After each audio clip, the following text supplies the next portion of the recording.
station, this is Houston. Sunita, are you ready for the event?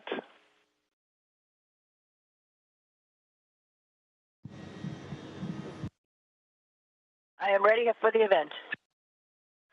Wickliffe Progressive Community School, this is Houston. Please call the International Space Station for a voice check. Station, this is Chris Kolaris, principal at Wickliffe Progressive Community School. How do you hear me? Hello, everybody at Wickliffe. We've got you loud and clear from the International Space Station. How do you hear us? Loud and clear, Sonny. Thank you. Konnichiwa, Wickliffe, yokoso. That means hello and welcome to Wickliffe in Japanese. Hello, my name is... Wow, Aki, he's right behind the camera, and he knows he could hear you. Hello, my name is Sasha. Здравствуйте. Прогрессивная школа Wickliffe приветствует международный экипаж на борту МКС. Hello, the Wickliffe Progressive School welcomes the international crew aboard the International Space Station. That was awesome Russian. Oh my gosh, I wish I knew that much Russian. You sounded wonderful. I'll have to make sure our cosmonaut friends Yuri, Gennady, and Sergei hear you talking. Thank you so much. Hi, Sunny. My name is Andrea, and my question is, what's your biggest fear of going up in space? Hi, Andrea. I think I know who you are. It's good to hear your voice. So what's my biggest fear about going into space? Wow, that's a little bit of a hard question because I don't think I'm that afraid about going into space. It feels like a second home up here. I've got great friends up here. I miss my family, and of course I miss my dog back at home. But I think my biggest fear is probably when I left. You never know if you might not see all those people again. We probably will. More than likely, we're going to have a very successful mission, and we come back to home in November, and that's what I'm really looking forward to eventually. Thank you. Hi, Sunny. I'm Berto, and my question is, what do constellations look like from space? So constellations, they look sort of like what they look like from Earth. There's just a little bit of a difference. And the reason I'm telling you this is because we're not much farther off of the surface of the planet than where you are compared to where the stars are. The stars are millions of miles away, and we're only about 250 miles away from you.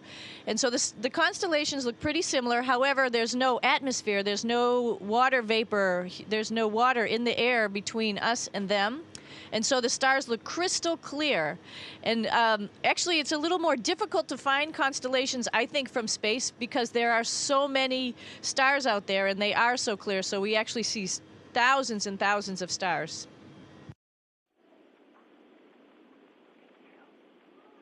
Hi, Sunny. My name is Nico. What is a typical day like in space? So it's interesting you asked that question too. There's barely a typical day, but what is usual that happens is we get up somewhere around 6 o'clock and we go to bed somewhere around 10 o'clock. We try to get 8 hours of sleep up here, which is sometimes a little difficult because we are orbiting the planet 16 times a day, so there's lots of sunrises and sunsets in one 24-hour period. But sometimes we're getting ready for a spacewalk, like what we're doing right now. Sometimes we're working on a robotic arm that's outside of the space station and moving parts and pieces around, or actually catching a new spacecraft that comes up. One we did, the Japanese vehicle, the HTV, which is parked right up there. Sometimes we're working with a robot called Robonaut, which is right in front of me, you might see, doing some experiments on that. Sometimes we're doing experiments on ourselves, taking our own blood samples, or working out on an exercise bike or a weightlifting machine that we have, or doing any types of other experiments. Over here is a microgravity glove box, science glove box, which we do burning experiments in. Also all sorts of experiments on materials. So every day is different up in space. Thank you. Hi, Sunny. My name is Sarah, and I have a question for you. Did you dream of being an astronaut when you were a kid? You know, I never knew any astronauts when I was a kid. I, of course, knew when the guys were walking on the moon, and I thought that would be really awesome, and I really want to do that. But, you know, I never grew up knowing anybody who had ever done it, so I didn't really know what you had to do to be an astronaut. So actually, I wanted to be a veterinarian when I was a kid, and actually through high school. And so I was looking to do that, but then I got interested in going into the military, and I started flying helicopters, and that was the first time I got to know people who were astronauts. So when I was a little kid, no, I didn't think I could do it. And now as an older kid, I wish you guys would do it because it's a whole lot of fun. And I wish I had known somebody when I was your age who was an astronaut to tell me how much fun it is. Okay. Hi, Sunny. My name is Annie. Can animals survive in space? Can animals survive in space? Well, that's a good question.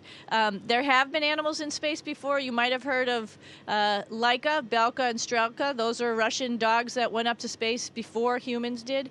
We also launched chimpanzees into space in the early parts of the program. Here on the space station, we've had mice and we've had spiders, as a matter of fact. But it is a little bit difficult to live in space. Of course, you float around quite a bit, and you have to get used to floating. And so our hands come in really handy because we can grab onto a handrail and stop ourselves. Animals would have to adapt to be able to do that. And you know, it's also difficult in space is going number 1 and number 2. So we'd have to figure out how to make sure the animals did that in a good way. So in the meantime, Robinot's holding my friend. It's an imitation of my dog. It's a little stuffed dog, little stuffed Gorby. That way I don't have to worry about the number 1 and number 2 stuff. Thank you. Hi, Sunny. My name is Leo. What can you see from the space station? Hi, Sunny. My name is Leo. What can you see from the space station?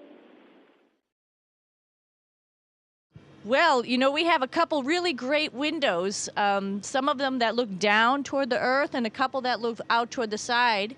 And then we have a cupola, which is right behind you and around the corner, which actually has 6 windows around and then one big window on the top. And so we can really see all out toward our galaxy and then down toward our planet.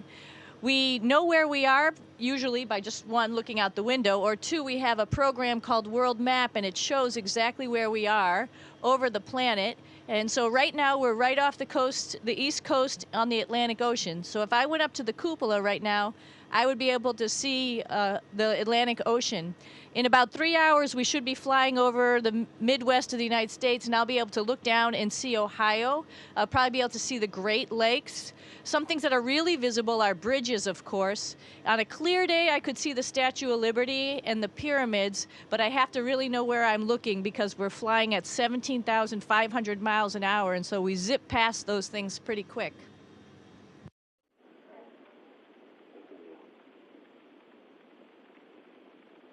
Hi, Sunny. My name is Sam. My question is, what is your mission?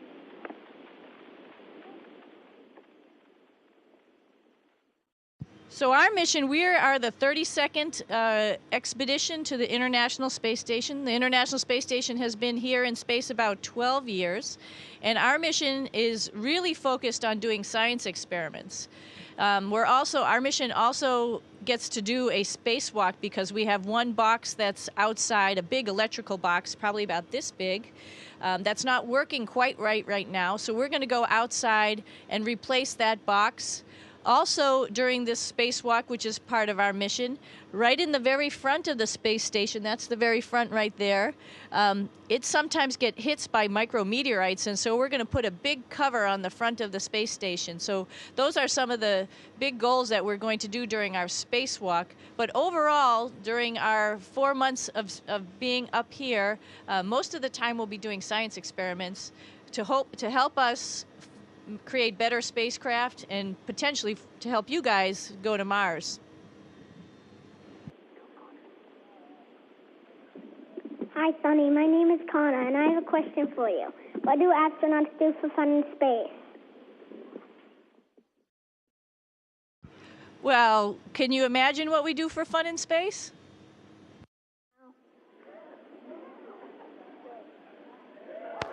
Oh,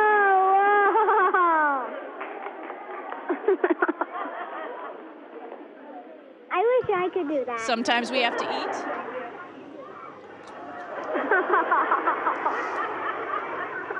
There's a lot of things we do for fun.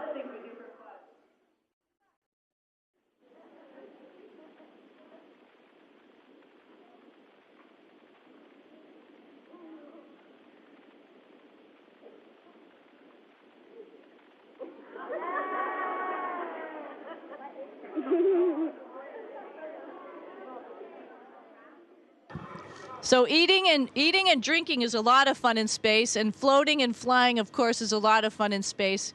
But I think I know exactly what you mean. Other things, too, that we get to do.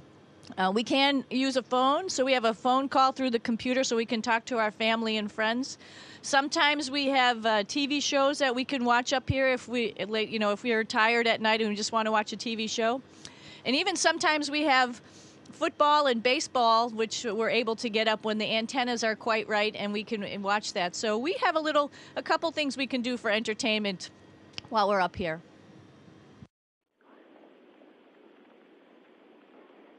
Hi, Sonny. My name is Max, and have you ever gotten sick in space? That's a great question. And, luckily enough, none of us up here have gotten sick, but we're ready for that. We have all sorts of medical supplies, and we actually go through a lot of training on the ground to make sure that we know how to help another person if they are sick in space. We don't always have a doctor up here. None of us on board right now, of the 6 of us, are doctors, so we have to know how to be able to take care of ourselves. And so we have everything from simple stuff, like if you had a headache, all the way to if something happened and somebody got shocked. We have all the equipment to take care of each other, but luckily nothing like that has happened, and we actually do physical tests, do a physical on each other probably once a month to make sure we're all in good working order.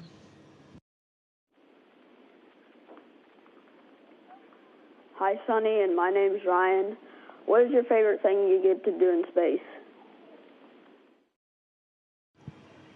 Probably my favorite thing to do is look out the window. The other day I was up there, and looking out the window in the daytime is wonderful. It's awesome because, you can look at the planet, you can look out into space, and that's really pretty. But when it's nighttime is like when you see all those stars that I was talking about, and it just feels like you're in another place, and it's beautiful, and you can see all the city lights over the planet. You can see where it's dark or where it's light over the planet.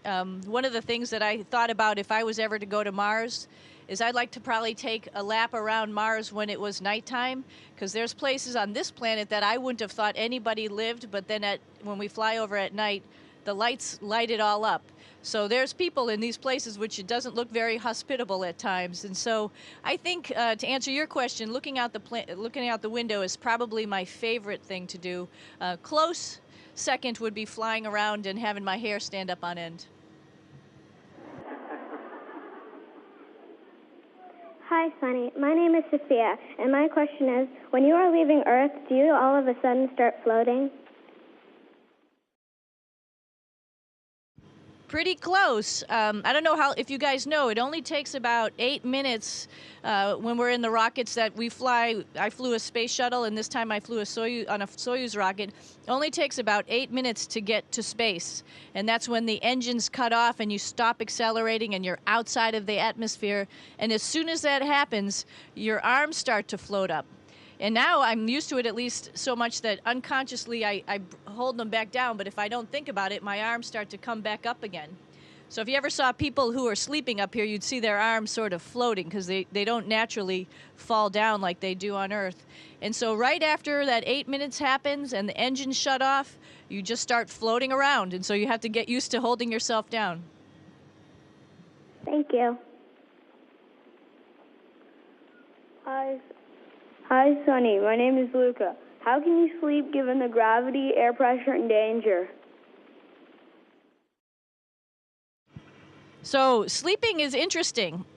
We sleep in sleeping bags, and I don't know if you could see right behind me here, there's 4 sleep stations, one on all the walls, and you sleep in your sleeping bag and close the doors to your sleep station. It's like a little room.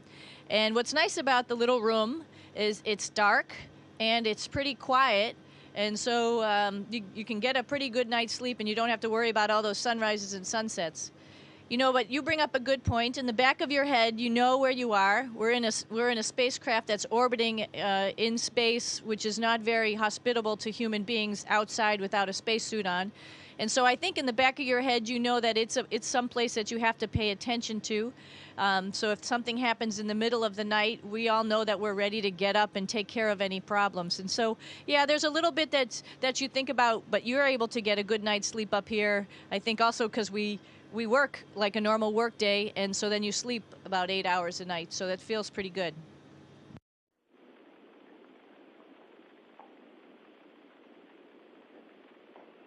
Hello, Sunny. My name is Phoebe, and this is my question. If all the astronauts speak different languages, how do they communicate? That's a really good question. You guys, obviously, some of you know a little Japanese, some of you know a little Russian, and I think some of you know a little English, about as much English as probably I know. And so usually the conversation is a little bit Russian and a little bit English. The other partners who are involved with the International Space Station, the Japanese Space Agency, the Canadian Space Agency, the European Space Agency, they all speak English, and the Russians do as well. All the cosmonauts and astronauts speak Russian and English. Sometimes you don't know a word in the other language, and so you say it in your language, and maybe that other cosmonaut or astronaut knows it in their language and can help you. So we do a little bit of Runglish for the most part up here, and the flight control teams on the ground, because we have a control team in Russia, in Europe, in Japan, and actually in Huntsville, Alabama, as well as Houston for the U.S. side, are all speaking their native languages. And so when we're talking to them, sometimes we have to speak in their native language.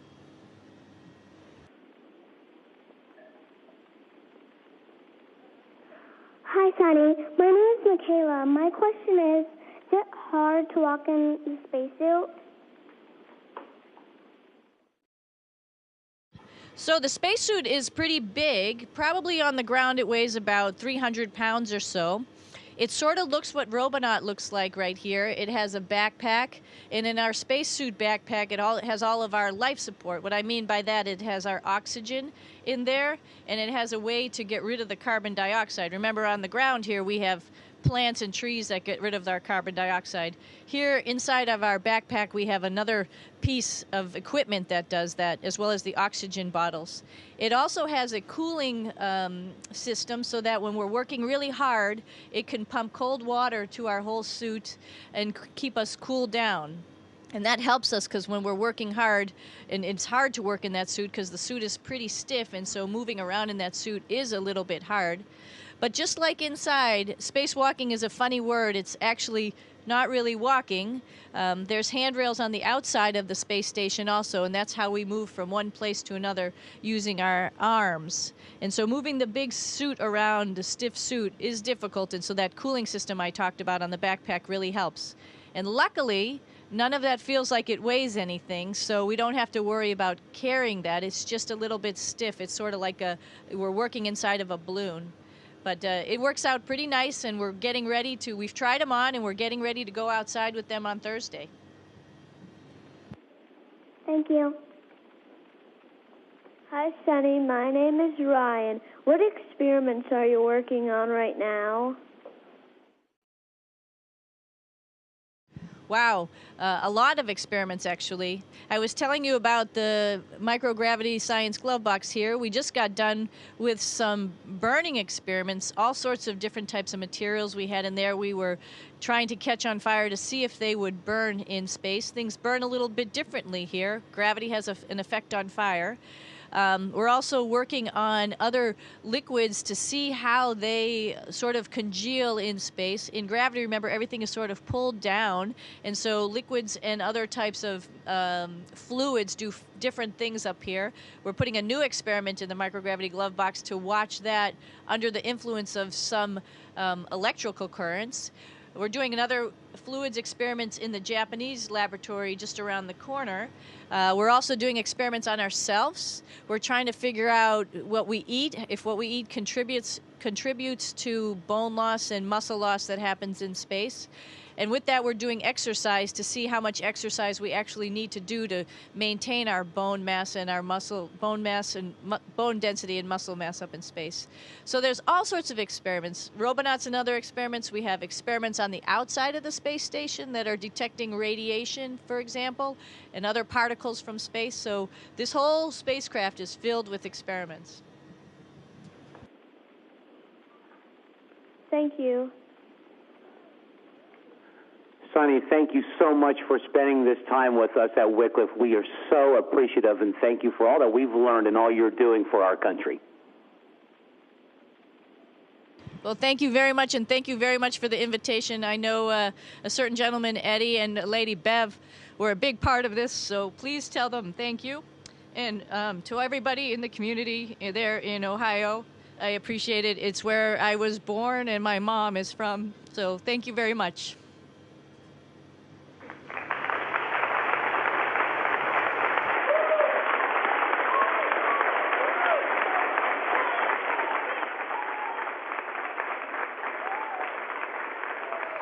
Station, this is Houston ACR. Thank you. That concludes the event.